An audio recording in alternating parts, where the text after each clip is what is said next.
நீக்கிடும் ஒளியாய் அவர்தான் இயேசு ரட்சகரே. அழகாய் இந்த பூமியில் பிறந்து நம்மை தேடி வந்தாரே.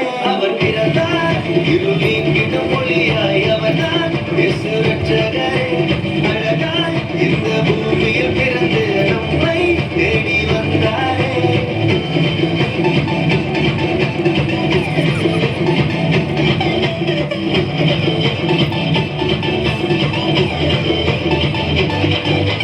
வார்த்தையான தேவன் மாம்சமாகி அவர் நம்மை மீட்க இங்கு வந்தாரையா. பாவங்களை அவர் நீக்கிடவே உலக ரட்சகராய் தேடி வந்தார்.